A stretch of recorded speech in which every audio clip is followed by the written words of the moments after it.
사람은 믿을 수가 없다라고 하는 그런 말들이 많죠. 사람은 여러분 믿을 수 있습니까? 없습니까? 여러분이 살아보시니까 정말 사람은 믿을 수 있는 존재예요? 없는 존재예요? 없는 존재라고들 하시네요. 배신들을 많이 당해보셨나 봐요. 여러분 10길 물속은 알아도 한 길 사람 속은 모른다. 이 말에서 보면 그 사람이 그럴 줄 몰랐어. 이런 속뜻이 있지 않겠습니까? 요즘에 또 들리는 말 중에 하나가 뭐냐면 머리 검은 짐승은 거두는 게 아니다. 요즘에 참 무서운 말입니다. 한마디로 어렸을 적부터 데려와서 키웠더니 나중에 이렇게 배신을 해? 정치를 보면 여러분 너무 그런 게 많은 거 보이잖아요? 존재감도 없던 자기 부하를 자리에 다 올려줬더니 나중에 뒤에서 칼을 꽂더라. 그 옛날에 로마에 보니까 브루투스 너 맞아.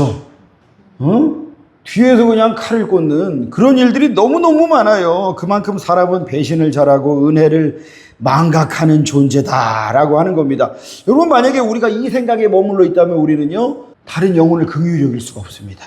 이 생각에 머무르면 그 영혼을 불쌍히 여기고 구원하고자 하는 마음이 없습니다. 왜냐하면 저 영혼 전도했다가 나중에 배신 때릴 놈인데 저거 보니까 저거 교회 좀 나오다가 안 나올 것 같아.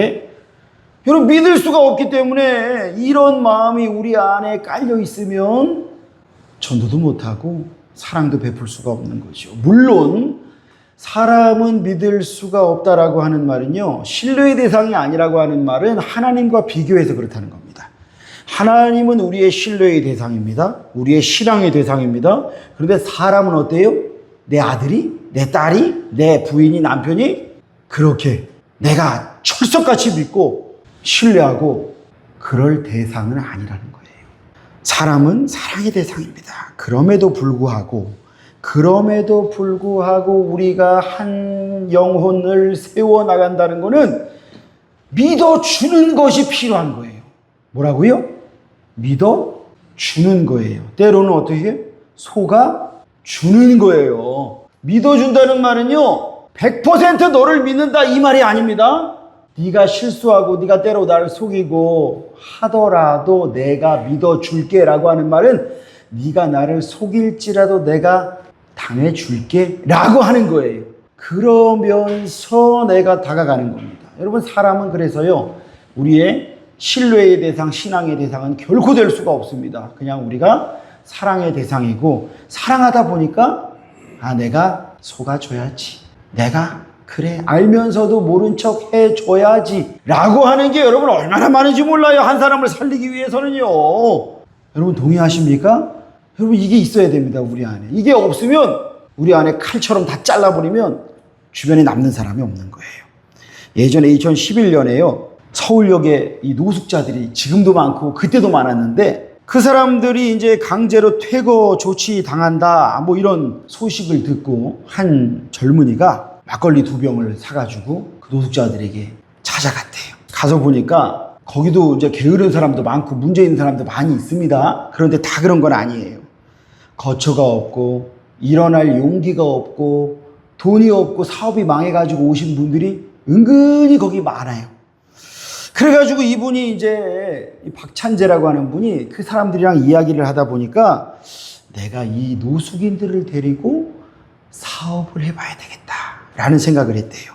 그래서 물류 스타트 앱을 했는데 두핸즈라고 하는 그런 회사를 차렸습니다.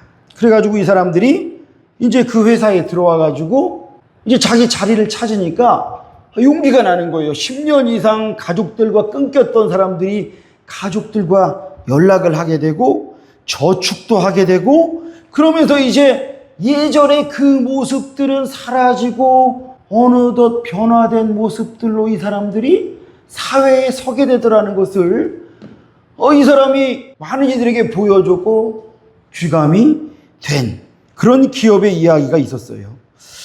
여러분 오늘 우리가 읽은 본문의 모습이요 딱 그런 모습입니다.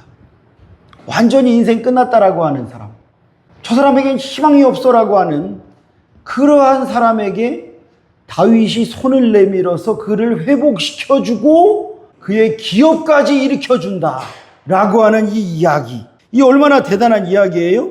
여러분, 옛날에는 전쟁이 나면 어떻게 합니까? 원수 집안은 어떻게 해야 돼요? 다 멸하는 거죠. 여자들은 얼마나 비참한 줄 알아요? 다 끌려가가지고요, 비참한 지경으로 갑니다. 그러니까 여자들은 너무너무 전쟁에 지면 완전히 끝나는 거예요. 남자들은 그 자리에서 다 그냥 죽는 거죠.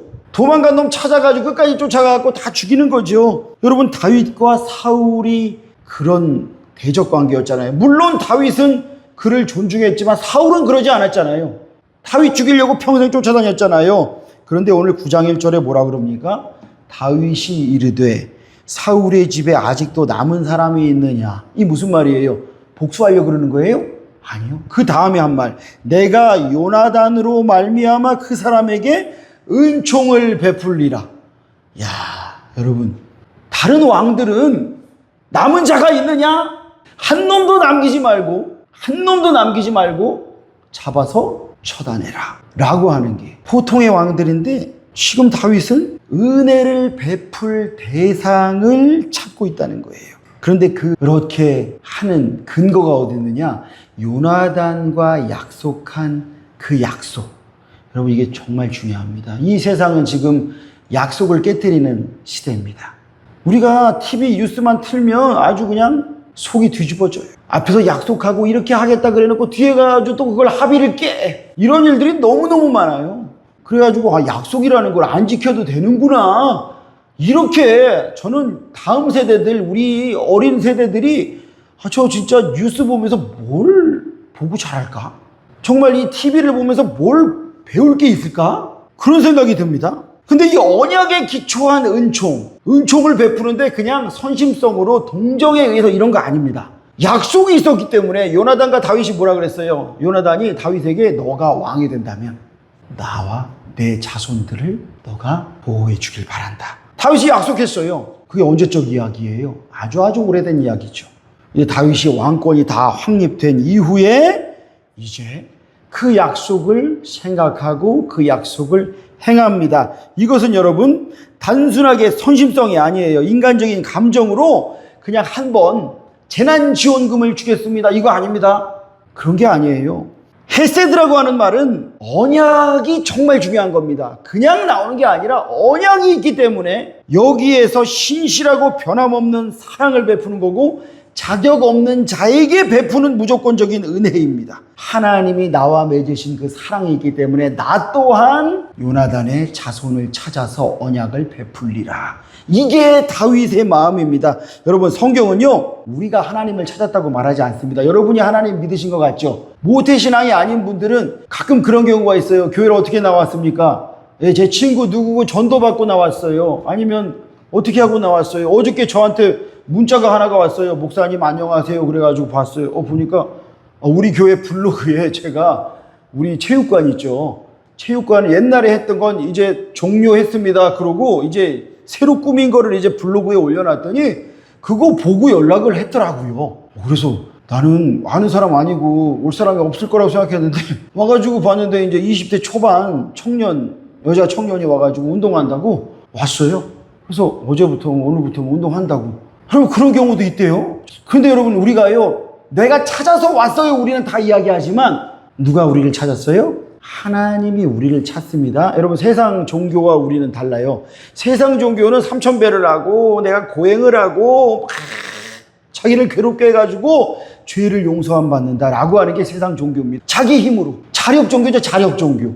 그런데 우리는 뭐예요? 하나님이 은혜로 우리를 찾아내셔서 부르셨다. 그래서 로마서 3장 11절에 이렇게 말합니다. 깨닫는 자도 없고 하나님을 찾는 자도 없다. 스스로는 못한다 이거예요. 하나님은요, 영적으로 장애를 입고 도덕적으로 파산한, 죄 가운데 길을 잃고 두려움 속에 숨어있는 우리를 먼저 찾아내신 분이십니다. 할렐루야. 하나님 우리를 찾으셨어요. 이 은혜를 알아야 돼요.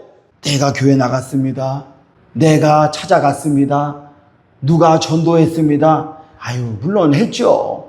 그런데 그 모든 것은 누가 하셨다고요? 하나님이 하셨다 이거예요. 하나님이 그 사람을 쓰신 거라 이거예요.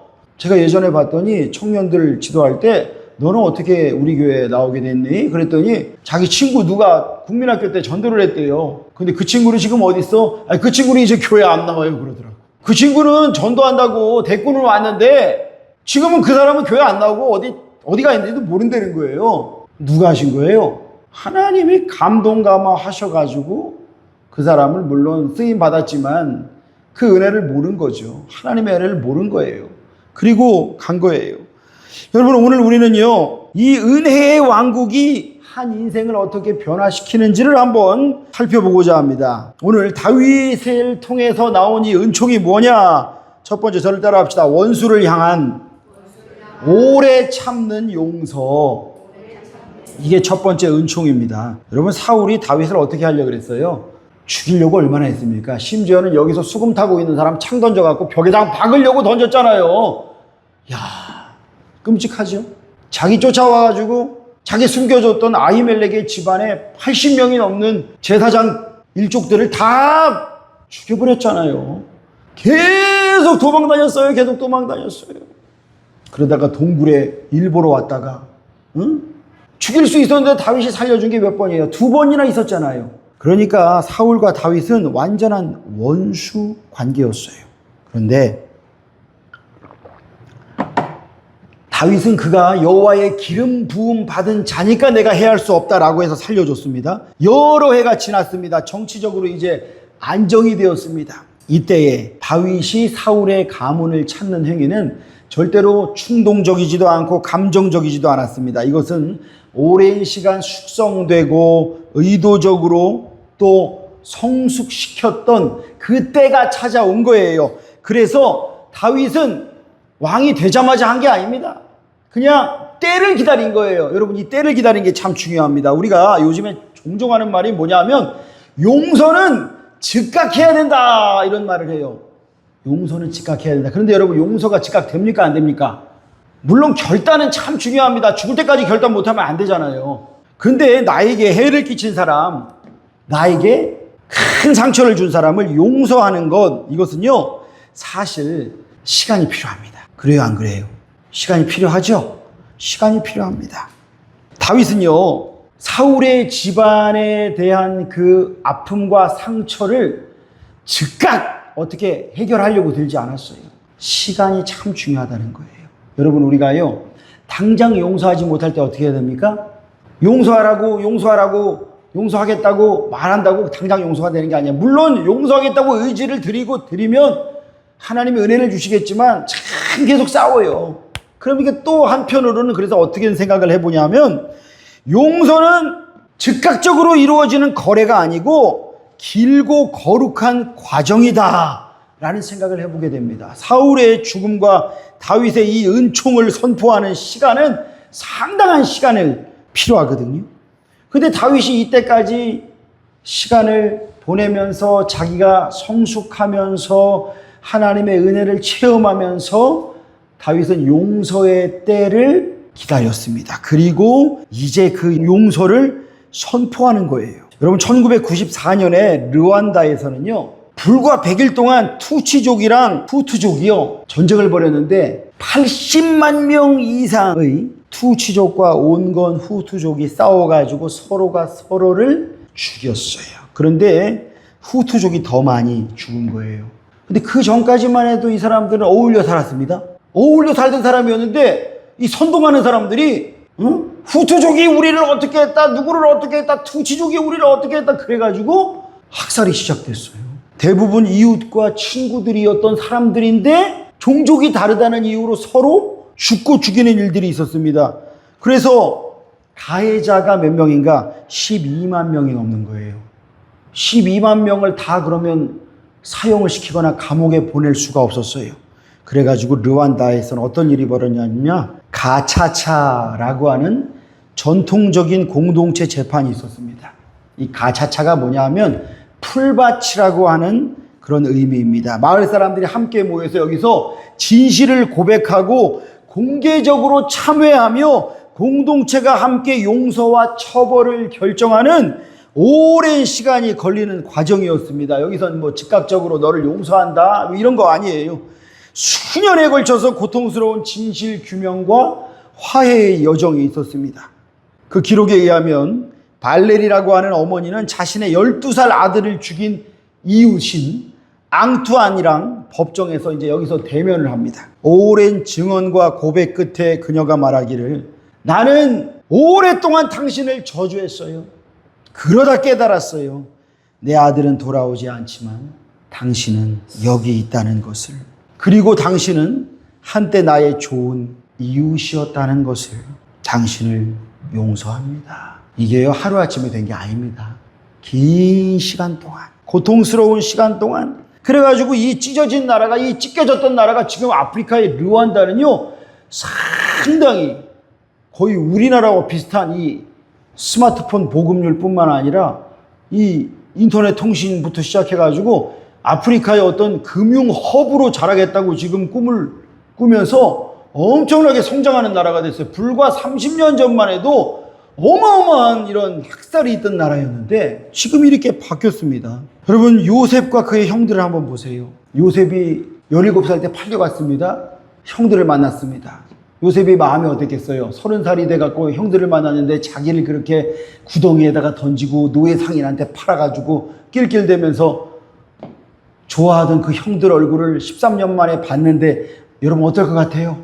총리인데, 바로 다음인데 그냥 죽일 수 있어요. 근데 요셉은 그들을 그 자리에서 벌하지도 않았고 또 그 자리에서 형님들하고 용서하지도 않았습니다. 요셉은 어떻게 했어요?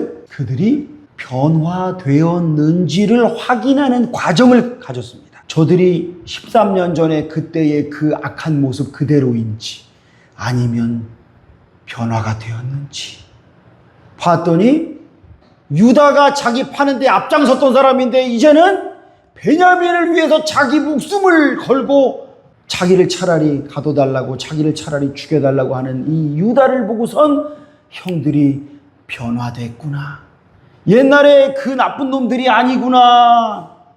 요셉의 마음에 울음이 터지면서 형님들 저예요 하면서 이야기했을 때 그들은 깜짝 놀랐지만 요셉은 그들을 다 용서하고 나중에도 아버지 돌아가시고 나서도 걱정돼가지고 그냥 제발 좀 살려달라 그랬을 때 요셉이 뭐라 그래요? 당신들은 나를 해하려 하였으나 하나님은 이것을 선으로 바꾸사 오늘날 많은 백성의 생명을 구원하게 하려 하셨다고. 요셉은요 당장 용서한다고 하지 않았어요. 그러나 그 시간을 보고 그들이 변화된 것을 보면 자기도 준비하는 시간이 필요했습니다. 그러면서 하나님의 은혜 가운데에 그들을 용서하는 시간이 있었잖아요. 여러분, 진정한 치유, 회복, 용서는요 마음밭을 잘 기경하는 시간이 필요합니다. 여러분, 그러니까 우리가 나중에 할게요 이거 아니에요. 우리의 마음밭을 주의 은혜로 날마다 갈아엎으시기를 축원합니다. 그때에 비로소 용서할 수 있는 거예요. 다윗이 지금 뭐 약해져서 그런 것도 아니고, 다윗이 그냥 동정심으로 그런 것도 아니고, 다윗은 하나님과의 그 언약, 하나님 앞에서 행했던 그 언약, 요나단과 행했던 그 언약을 기억했기 때문에 요나단의 후손을 찾아라, 그를 불러들여라 해서 자기가 충분히 준비되었을 때 그에게 용서를 행합니다. 두 번째 은총은요, 저를 따라합시다. 죽은 개와 같던 자를 왕자의 자리에 높였다. 여러분, 죽은 개와 같은 자. 여러분, 우리가 운전하다가 도로에 개나 고양이가 죽어갖고 터져 있는 거 본 적 있으시죠? 그거 내려가지고 아이고 하면서 여러분 데리고 가는 분 있었어요? 아무도 없어요. 아유 징그러워 하면서 다 도망갔죠. 다 도망가요. 죽은 개와 같던, 누구도 쳐다보지 않는다 이 말이에요. 죽은 개를 누가 쳐다봐요? 우리나라나 중국이나 보시탕 해먹지. 안 봐요. 여러분, 무비보셋은 바로 요나단의 아들이었는데 전쟁통에 도망가다가 유모가 담을 넘다가 떨어뜨려 갖고 두 발을 다 저는 장애인이 됐다. 그럼 어떻게 걸었다는 거예요? 기었다는 겁니다. 바닥을 기었다는 거예요. 옛날에 우리 시장 가보면 바닥 기어다니는 분들이 계셨잖아요. 꼭 찬송가 틀어놓고 바닥 기어. 근데 어떤 분은 보니까 바닥을 기는데 나중에 보니까 돈통 들고 일어나더라고. 사기꾼도 많았어요 옛날에는. 무비보셋은요 두 다리를 다 저는 육체적인 장애인, 지금도 장애를 가진 분들이 힘들지만 이때는 오죽했겠어요? 이때는 인간 취급을 못 받은 거 아니겠어요? 심지어는 예배 가운데 성전 예배에도 장애인은 참여하기가 힘들었어요. 사회에서도 마찬가지고요. 그런데 이 무비보셋이 살던 곳이 어디냐? 로드발, 풀밭이 없는 곳, 말씀이 없는 곳. 그러니까 지리적으로도 사회적으로도 완전히 황무지에 살았다 이거예요. 무비보셋은 그냥 죽은 개와 같이 사람들한테 취급받고 살던 불쌍한 사람이었다 이거예요. 그런데 바로 몰락한 왕 사울의 손자, 자기 가문이 벌써 옛날에는 영광이었지만 지금은 저주잖아요. 지금 자기가 처한 상황도 죽은 개와 같은 사람? 자기가 자기 보고 하는 말이에요. 그런데 바로 그런 사람에게 다윗이 그를 불러들여가지고 은혜를 베푸는데 이 은혜가 폭포수와 같은 은혜 아닙니까? 죽은 개와 같은 자를 불러가지고 왕의 식탁의 자리에 앉아라, 너 왕자의 자리에 앉아라 라고 한 거잖아요. 다 죽어가는 개를 거두어가지고 치료하고 고치고 얘를 자기의 상속자로 삼았다. 여러분 해외에 가면요, 자기 고양이한테 유산 상속하는 분들 보셨죠? 개한테 유산 상속하는 사람이 있어요. 저는요, 우리 집 고양이가 옛날에 우리 교회 나왔던 집사님이 주신 거거든요. 우리 보고 키울 거냐고 물어봐가지고 주세요 그랬어요. 그래가지고 받았죠. 받아가지고 뭐 돌도 안 된 놈부터 키웠어요. 그리고 지금 8살이 됐습니다. 8살. 고양이가 보통 한 15년 자란다나 봐요. 8살이 됐는데 보니까 요즘에 저지레를 많이 해요. 그래서 병원을 데리고 왔어요. 우리가 처음에 약속한 게 있었거든요. 고양이하고 우리하고. 꼬미야, 네가 우리 집에 와서 참 좋은데 우리 집은 돈이 없어. 그래서 너한테 밥이랑 간식은 줄 수 있지만 네가 아프면 우리는 병원을 못 데리고 간다. 미안하다. 우리가 그런 약속을 했어요. 고양이는 못 알아들었죠, 당연히. 그래가지고 예전에 얘가 맨날 이제 발정이 나가서 맨날 밤마다 울어대니까 아이고 어떡하냐. 그러다가 우리 교회 예전에 이제 나왔던 아이가 그 아빠가 동물병원을 하는 분이 있어가지고 야, 우리 고양이가 야 중성화 수술해야 되는데 아빠가 중성화 수술 하지? 한번 알아봐 줘. 그랬더니 이제 아빠한테 얘기해갖고 목사님 아빠가 데리고 오래요 그러는 거예요. 그래가지고 가가지고 그냥 공짜로 해주셨어요. 그래서 그때 돈 안 들어서 얼마나 감사했는지 몰라요. 그런데 이번에 알게 된 사실이 중성화 수술을 하면 원래 고양이의 난소와 자궁을 제거를 하는데 난소만 제거하고 자궁을 제거를 안 했다는 거예요. 깜짝 놀랐어요. 병원에 이번에 데려갔더니 꼬미 중성화 수술 했나요? 물어보는데 했어요. 그랬더니 근데 왜 자궁이 그대로 있지? 그러는 거.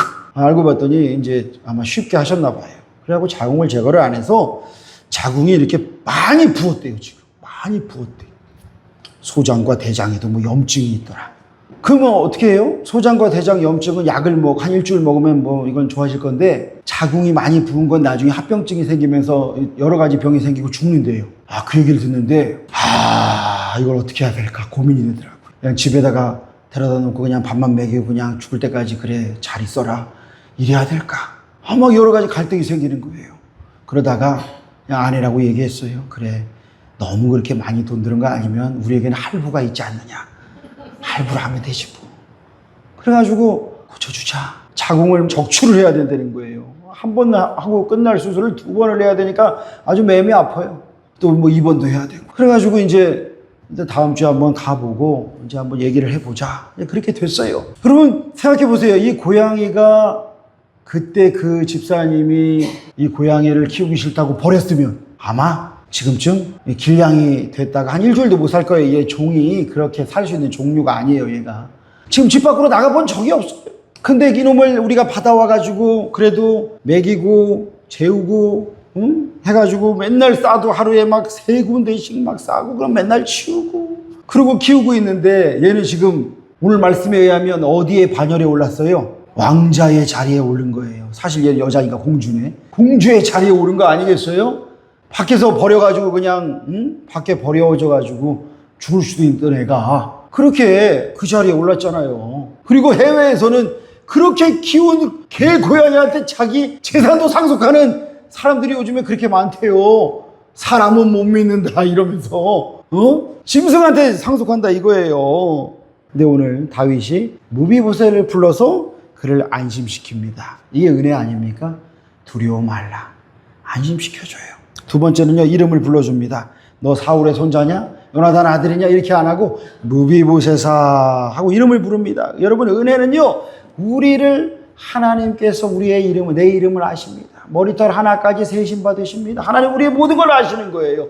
그래서 은혜예요. 그게 세 번째는요, 그의 자리를 옮기셨다. 내 상에서 너 이제 항상 떡을 먹어라. 그냥 한 번만 와서 식사 초대한 게 아니에요. 매번 너는 여기가 너의 자리다.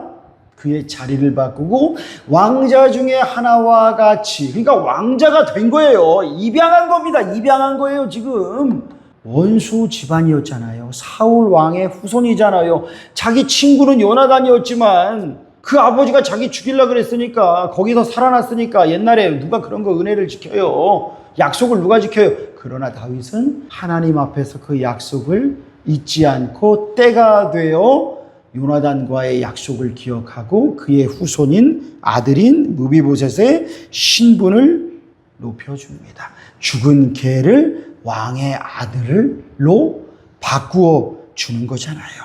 여러분, 이게 뭡니까? 이게 복음입니다.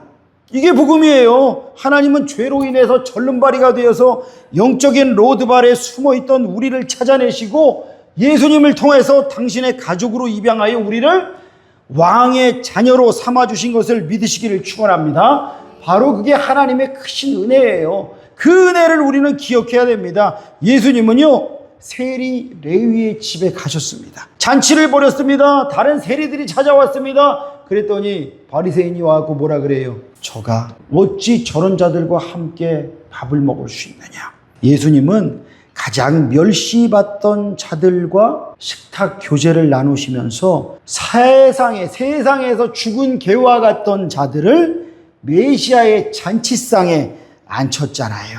여러분, 다윗은요, 왕과의 교제라고 하는 그 자리를 회복시켜 주십니다. 그가 나를 원수의 목전에서 주님이 나에게 상을 베푸십니다. 다윗이 그 은혜를 회복했기 때문에, 자기가 체험했기 때문에 그도 그것을 나눌 수 있는 자가 된 것입니다. 세 번째 은총은요, 저를 따라 합시다. 잃어버린 기업이 완전히 회복된다. 여러분, 왕의 식탁에서 밥만 먹으면 뭐예요? 밥만 먹고 살 수 있어요? 다윗이 선포합니다. 사울과 그의 온 집에 속한 것을 내가 다 그 종 시바에게, 내 주인의 아들에게 주었노니, 그러잖아요. 주기만 하면 뭐예요? 일할 사람 필요하잖아요. 시바, 너는 사울의 종이었으니까 이제부터 너는, 너와 너의 자식들은 무비보셋의 종이 되어서 밭을 갈고 소출을 내어서 무비보셋을 섬겨라. 그리고 그 모든 재산은 다 무비보셋의 것이다. 여러분, 이것은요, 단순하게 선심성이 아니에요. 그냥 불쌍하니까 내가 도와준다는 게 아니에요. 한 가문의 경제적 기반과 유산을 완전히 복원시켜주는 조치입니다. 이 행위는요, 하나님의 은혜가 우리의 지위를 회복시켜 주시고요, 신분을, 하나님의 자녀라고 하는 신분을 회복시켜 주시고, 또 우리의 삶 전체를 회복시켜 주시는 근거가 되는 것입니다. 성경에서 땅의 회복은 하나님께서 주신 기업과 안전과 미래를 되찾는 것을 상징합니다. 그러니까 다윗의 은혜는 무비보셋의 현재 필요부터 미래의 유산까지 다 보호해 주잖아요. 그러니 정말 이 다윗이 얼마나 큰 은혜를 베풀었고, 이 은혜가 우리에게 적용된 것이 바로 하나님의 그 크신 사랑이 아니겠습니까? 할렐루야. 하나님의 그 크신 사랑입니다. 제가 목회를 하면서 참 그런 걸 많이 경험했어요. 저에게 정말 무조건적인 은혜를 베풀어 주신 그런 분들이 너무 많아요. 집사님, 권사님, 장로님, 목사님, 그런 분들이 너무 많으셔요. 그래서 저는요, 내가 뭐길래, 내가 뭐라고. 근데 그분들이요, 그걸로 그럼 뭐 저한테 뭐 생색을 낸다든지 그러지 않아요. 근데 그분들이 왜 저한테 그러셨겠어요? 하나님의 은혜가 그들 안에 충만하니까 찾은 거예요. 누구를요? 죽은 개와 같은 자를. 그러니까 한마디로 사랑을 베풀어야 할 자를 찾은 거예요. 은혜를 흘려 보내야 할 자를 찾은 거예요. 여러분, 무비보셋의 어린 아들 이름이 미가라고 하는 게 12절에 나옵니다. 미가라고 하는 아들이 있었다. 무비보셋에게 베풀어진 은혜가 다음 세대까지 계속 흘러가게 다윗이 조치를 하더라 이겁니다. 결국 우리는요, 은혜를 받은 사람인데, 그렇다면 이제는 어떻게 해야 됩니까, 여러분? 은혜의 수혜자에서 은혜의 통로로 쓰임받기를 축복합니다. 우리가 이제 은혜를 흘려 보내주는 자들이 되어야 되죠. 하나님의 이 자비하심, 헤세드, 무조건적인 사랑과 용서와 이 은혜, 이 하나님의 은혜를 우리가 경험했는데, 소망 없는 로드발에 살던 죽은 개와 같던 무비보셋을 회복시키셔서 왕자의 자리에 앉게 하신 이 하나님의 은혜, 다윗을 통해 주신 하나님의 은혜, 예수님을 통하여 죽은 개와 같은 절름발이와 같은 영적인 절름발이와 같은 죄 가운데 살던 걷지 못하던 우리 인생을 구원하셔서 하나님 자녀 삼아주신 그 은혜, 그러면서 우리를 왕의 식탁에 앉혀주시고 왕자 중 하나처럼 여겨주셨는데, 이렇게 측량할 수 없는 은혜를 주신 그 하나님의 은혜가 얼마나 크고 놀랍습니까? 얼마나 귀합니까? 절름발이와 같은 무비보셋과 같은 우리가 왕의 자녀가 되었다면, 우리 또한 아직 그렇게 절고 있는, 죽은 개와 같이 그렇게 살고 있는 비참한 영혼의 소유자들, 그런 사람들을 찾아서 그들을 다 구원할 수 있기를, 그들의 신분을 높여주고 그들의 자리를 높여주고 은혜를 회복시켜주고 축복을 나누어주는 저와 여러분 되시기를 주의 이름으로 간절히 축원합니다.